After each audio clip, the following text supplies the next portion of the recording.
Eu gostaria de convidar a igreja a abrir suas Bíblias no texto do profeta Neemias, no capítulo 1. Neemias, capítulo 1, que diz assim: As palavras de Neemias, filho de Alcalias, no mês do Quisleu, no ano 20º, estando na cidade de Suzã, veio Anani, um de meus irmãos, com alguns de Judá, e então lhes perguntei pelos judeus que escaparam e que não foram levados para o exílio acerca de Jerusalém. Disseram-me os restantes que não foram levados para o exílio, se acham lá na província, estão em grande miséria e desprezo. Os muros de Jerusalém estão derrubados, as portas queimadas. Tendo eu ouvido essas palavras, assentei-me, chorei e lamentei por alguns dias. Estive jejuando e orando perante o Deus dos céus, e disse: Ah, Senhor, Deus dos céus, Deus grande e temível, que guardas a aliança e a misericórdia para com aqueles que te amam e guardam os teus mandamentos. Estejam, pois, atentos os teus ouvidos e os teus olhos abertos para acudires à oração do teu servo, que hoje faço à tua presença, dia e noite, pelos filhos de Israel, teus servos, e faço confissão pelos pecados dos filhos de Israel, os quais temos cometido contra ti, pois eu e a casa de meu pai temos pecado, temos procedido de tudo corruptamente contra ti. Não temos guardado os mandamentos, nem o estatuto, nem os juízos que ordenastes a Moisés, teu servo. Lembra-te da palavra que ordenastes a Moisés, teu servo, dizendo: Se transgredires, eu vos espalharei por entre os povos. Mas se vos converterdes a mim e guardardes os meus mandamentos e cumprirdes, eu, ainda que os vossos rejeitados estejam pelas extremidades dos céus, de lá o ajuntarei e os trarei para o lugar onde tenho escolhido para ali fazer habitar o meu nome. Estes ainda são teus servos e o teu povo, que resgataste com teu poder, com tua poderosa mão. Ah, Senhor, estejam, pois, atentos os teus ouvidos à oração do teu servo e à dos teus servos que se agradam de temer o teu nome. Concede que seja bem-sucedido hoje o teu servo e dá-lhe mercê perante este homem. Neste tempo eu era copeiro do rei. Que o Senhor nos abençoe, que o Espírito Santo de Deus nos ilumine e traga em nossos corações a revelação e o entendimento da sua palavra. Irmãos, os nossos dias são dias maus, dias difíceis. Nós vivemos momentos conturbados, pessoas estão sofrendo em nossos meios. E alguns dados eu tenho para trazer para os irmãos, que não é novidade para ninguém aqui nessa noite. Nós vivemos um colapso geral na nossa nação, no nosso país, no mundo, e esse colapso atinge a saúde. Hoje nós passamos por uma pandemia causada por um vírus chamado Covid-19, e esse vírus tem ceifado muitas pessoas por todo o mundo. Esse vírus tem ceifado muitas vidas. Já morreram no mundo até o dia de hoje quase 3 milhões de pessoas. 2.760.000 pessoas, para ser mais exatos, até o dia de hoje. No Brasil morreram 303 mil pessoas. Nós estamos chegando em o pico de mortes por dia. Nós estamos vivendo momentos difíceis, momentos preocupantes. A vacina está aí, mas ela não consegue atingir a todos ao mesmo tempo. É gradativa, pode ser demorada. Mas não é só a saúde que sofre, a economia também vem sendo abalada com todos esses fatores. A inflação sobe 3,82% em 2021. O preço do combustível sobe, com o preço do combustível todas as coisas ficam caras, sobe. A economia sofre porque o desemprego aumenta. Empresas estão falindo, estão fechando suas portas. O lockdown tem impedido as pessoas de trabalharem. Temos também um colapso na política. Os poderes políticos nossos estão sendo corrompidos, estão degladiando entre si, aproveitando muitas vezes o sofrimento de algumas pessoas e tirando vantagem disso, se possível.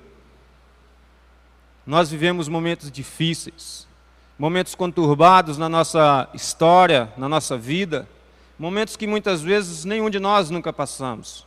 Momentos novos para nós, momentos difíceis, momentos de caos, momentos de preocupação. Neemias também passou por esses momentos, e o texto que lemos fala exatamente sobre isso. Neemias, servo do Senhor, descendente do povo de Judá, Neemias recebe a notícia de como estaria Jerusalém, e as notícias não são boas, assim como as notícias que eu trouxe para os irmãos aqui. Neemias também recebeu más notícias. E as notícias que Neemias recebeu incomodaram Neemias, arderam em seu coração, fez pensar, é lógico que movido por Deus, preparado por Deus, mas aquilo incomodou Neemias. E só para a gente lembrar quem era Neemias, Neemias estava lá no reino da Pérsia, o reino que governava o mundo da época, o maior reino que já existiu até então, o reino da Pérsia, e Neemias era copeiro do rei persa, o rei Artaxerxes II. Neemias era descendente de Judá porque no ano 538 a.C., Jerusalém foi sitiada e foi levado cativo à Babilônia.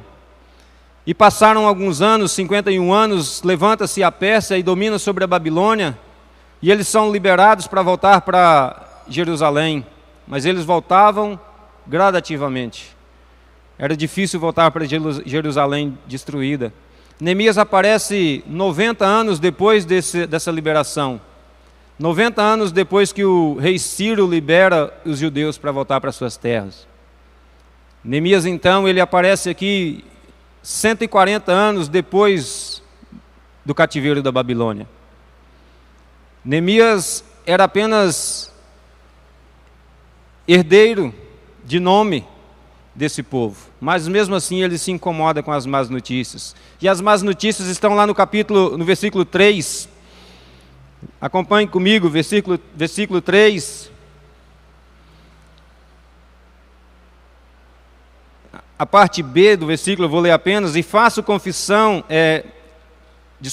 versículo 3. Disseram-me os restantes que não foram levados para o exílio da Babilônia e se acham lá na província, Jerusalém, estão em grande miséria e desprezo.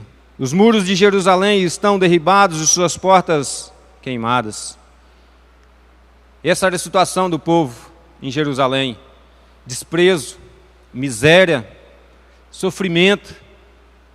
Neemias se incomoda com essa má notícia, e as más notícias não derrubaram Neemias. Pelo contrário, fez Neemias um homem mais forte. Nós também devemos fazer assim, viver assim. Ao invés das más notícias nos derrubar e nos levar cada vez mais para o fundo do poço, nós devemos nos tornar mais fortes. Mas como isso? O texto que lemos dá algumas diretrizes, traz algumas lições para nós que estamos vivendo em meio à dificuldade. E o tema que eu queria tratar com os irmãos nessa noite é exatamente esse: o cristão em meio ao caos. Como o cristão deve se portar em meio ao caos que vivemos. Neemias nos mostra nesse texto, no versículo 4, a parte B do versículo 4, nós vemos Neemias falando, dando aqui para nós uma lição de como nós devemos nos portar. Tendo ouvido essas palavras, assentei-me e chorei e lamentei por alguns dias, e estive jejuando e orando perante o Deus dos céus. Neemias tem um grande ensinamento para nós aqui: a oração e o jejum. Essa deve ser a atitude do cristão em meio ao caos, em meio à dificuldade. A oração é a força motriz que move o cristão. A oração é o meio pelo qual Deus nos abençoa, permitindo que nós tenhamos acesso a Ele, permitindo que nós tenhamos comunicação, que nós tenhamos intimidade com Ele. Isso é um grande privilégio para o cristão. E o que nós temos feito com a nossa vida de oração, o que nós temos feito com a nossa vida de jejum? As coisas estão acontecendo, as más notícias estão chegando. O quanto mais eu tenho orado, o quanto mais eu tenho jejuado. Neemias mostra que nós precisamos orar. A oração é o único meio que ele tinha em meio ao caos. A oração é o único meio que nós temos. A oração, o cristão deve orar enquanto viver, pois só vivem enquanto oram. Essa é uma frase de Spurgeon, achei muito interessante. O cristão deve orar enquanto viver, pois só vivem enquanto oram. Nós precisamos orar. O cristão que não ora, murcha o seu coração, murcha o seu espírito, não tem iniciativa, não tem poder, não tem vontade, não tem nada de positivo na vida do cristão que não ora. Nós precisamos orar, todos nós passamos por momentos muitas vezes, de frieza espiritual, de fraqueza, mas nós precisamos, por intermédio da oração, acender essa chama do Espírito nos nossos corações e buscar cada vez mais a Deus. A oração não vai mudar os planos de Deus. A oração não vai mudar aquilo que Deus projetou para a sua vida e para a minha vida. A oração vai mudar o meu coração, o meu entendimento, a minha porção de confiança em Deus. Sigamos, mais uma lição que Neemias nos deixa, versículo 6, vou ler só a parte final do versículo. E faço confissão pelos pecados dos filhos de Israel, os quais temos cometido contra ti, pois eu e a casa de meu pai temos pecado. Neemias nos mostra aqui nesse texto que nós precisamos confessar os nossos pecados. Nós não podemos colocar a culpa em Deus e dizer que o momento que nós estamos passando é culpa de Deus, Deus que deixou eu chegar nesse ponto, nessa situação. Não. As coisas vão mal na nossa vida muitas vezes porque o pecado deturpou todas as coisas. Nós somos a culpa de tudo que acontece de mal na nossa vida, não é de Deus, é do pecado do homem. E nós precisamos confessar a Ele os nossos pecados, tanto os pecados que nós cometemos dia após dia, como aquele pecado que está arraigado em nossos corações desde os nossos primeiros pais. Nós precisamos saber que nós somos pecadores. A Bíblia diz que não há um justo nenhum sequer. Portanto, precisamos confessar a Deus os nossos pecados, tirar esse peso das nossas costas. O pecado é que faz separação entre nós e Deus e nós precisamos nos libertar disso. E graças a Deus, pela sua bondade e misericórdia, Ele é fiel e justo para nos perdoar os pecados e nos purificar de toda injustiça. Confesse o seu pecado ao Senhor. Livre-se desse peso. É um peso que te atrapalha andar. Nós, mesmo em meio às dificuldades, ao invés de murmurar, ao invés de lamuriar, não, saiba que o momento que você está passando é ruim e a culpa é do pecado do homem, é do pecado que traz coisas ruins sobre nós e sobre a terra. Assim, peça perdão pelos seus pecados e esse peso sairá das suas costas. Neemias continua, versículo 9, acompanhe comigo. Mas se vos converterdes a mim e guardardes os meus mandamentos e cumprirdes, eu ainda que os vossos rejeitados estejam pelas extremidades dos céus, de lá o ajuntarei e os trarei para o lugar que tenho escolhido para ali fazer habitar o meu nome. A lição que eu tiro desse versículo para nós aqui hoje é que mesmo em meio à dificuldade, mesmo em meio ao caos, nós podemos confiar nas promessas de Deus para nós. Nós precisamos obedecer a Deus, obedecer os seus mandamentos, converter, voltar os nossos corações a Ele.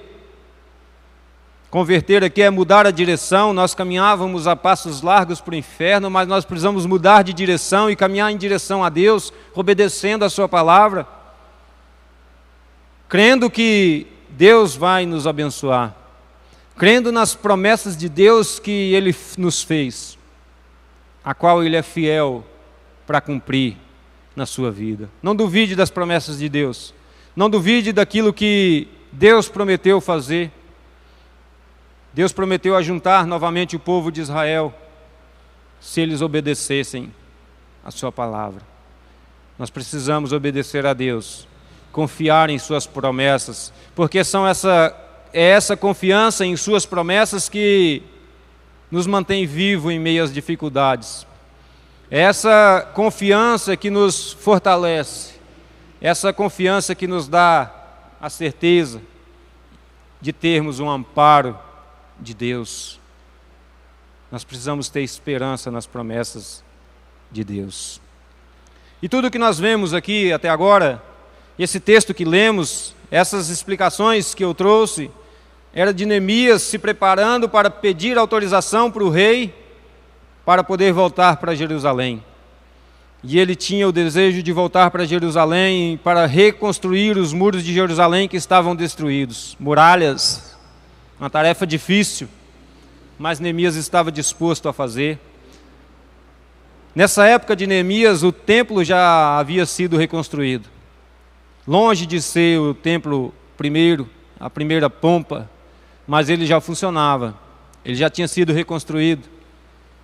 Mas Neemias sabia da importância do templo, mas também sabia da importância das muralhas de Jerusalém.